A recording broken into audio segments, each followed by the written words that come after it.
Hi there, Nina D here. What I'm going to do in this video is to recreate the guitar solos from the Beatles' The End off of the Abbey Road album.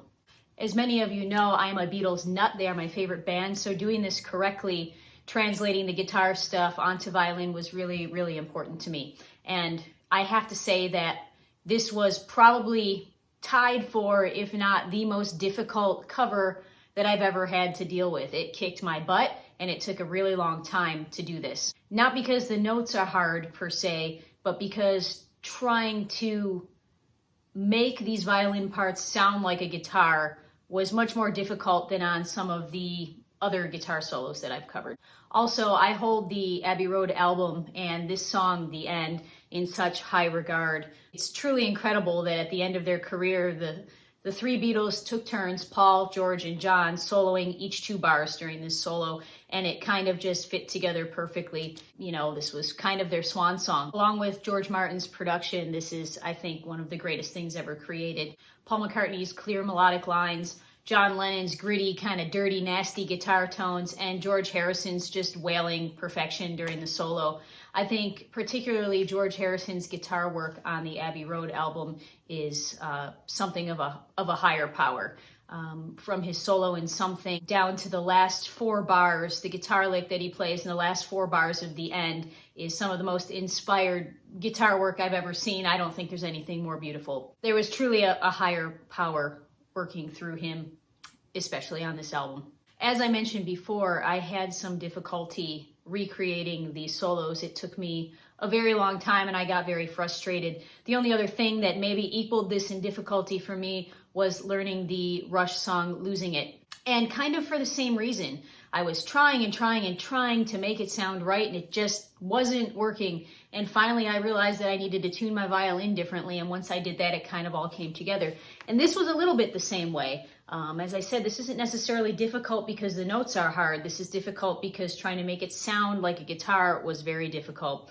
So 3 different guitar players on the album, Paul, George, and John, 3 different violins for me, 3 different tone setups on the computer. For the Paul violin, I decided to use my Yamaha YEV because this one has a wood bridge pickup, and this, what I find with wood bridges on electric violins, it's great to get a good, clean, violin-y sounding sound out of them, but when you process them through an effects processor, you can't quite get that same gooey guitar sound that you can with some of the other metal bridge pickups that I've used. And Paul's tone on the album is a little bit, it's a little bit nasally and nasty. So I kind of wanted to use this one to try and recreate that sound because of generally what it sounds like when you try and process it with guitar effects. The second violin that I used for the George solo is my Yamaha EV 205. It's a 5-string electric. This one has individual pickups within each of the strings that can be EQ'd right on the instrument. And this one is kind of my go-to for a really gooey, nice sounding electric guitar sound. I used this on my Comfortably Numb video where I feel like I was really happy with the tone of it. I chose this for the George guitar solo.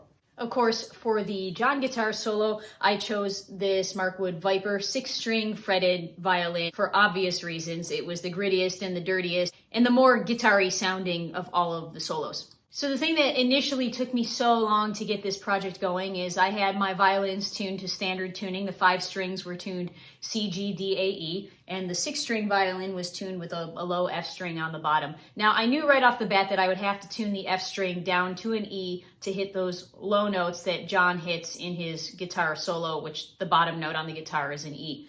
So I went ahead and I did that. I tuned the F string down to an E on the 6-string violin.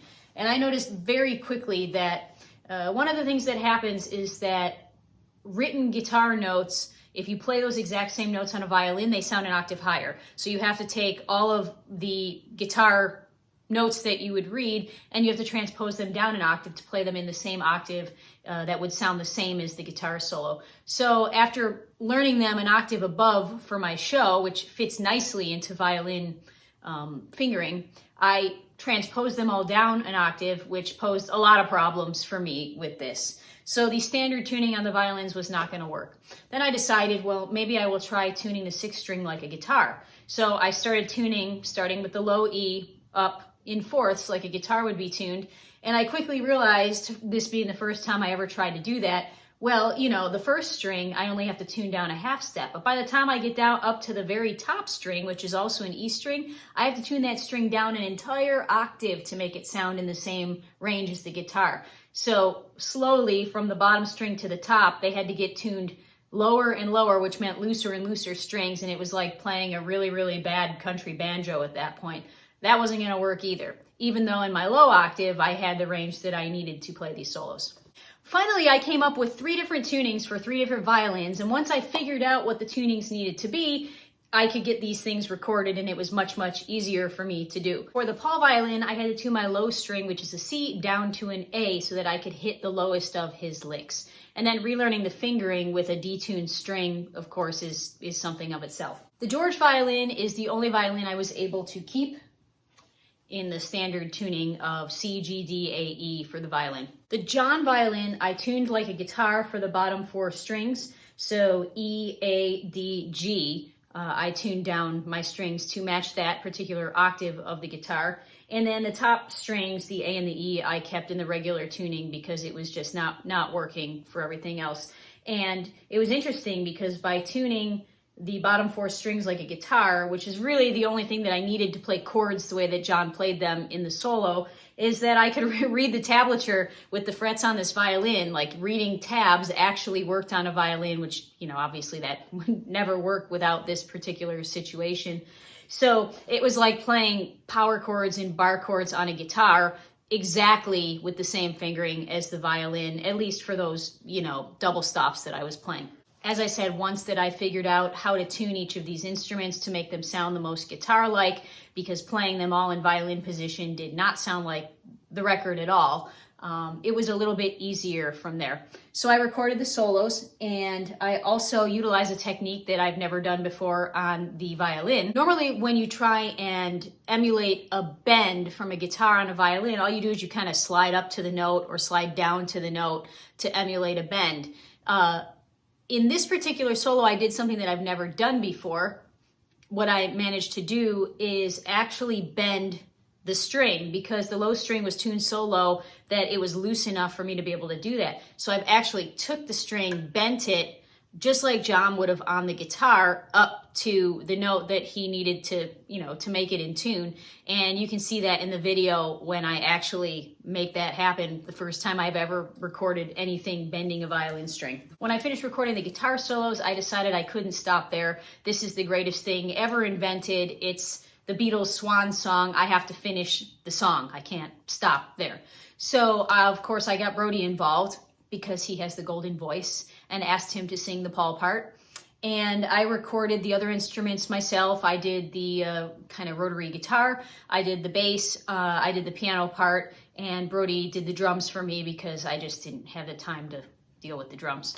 I also recorded the orchestral parts on acoustic violins so that we could have that really lush ending. And of course, this being the last verse of the last song on the last Beatles album, this is what they left us with. Their legacy was, and in the end, the love you take is equal to the love you make.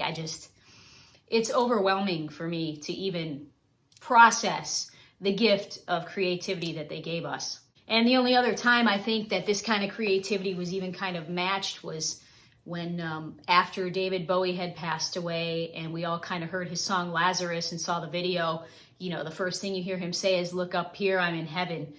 Crazy powerful stuff. Superior artists with, just like I said, a higher divinity, you know, flowing through them at that point. So here is the Beatles, The End. This took a really long time. I tried really hard to do it correctly.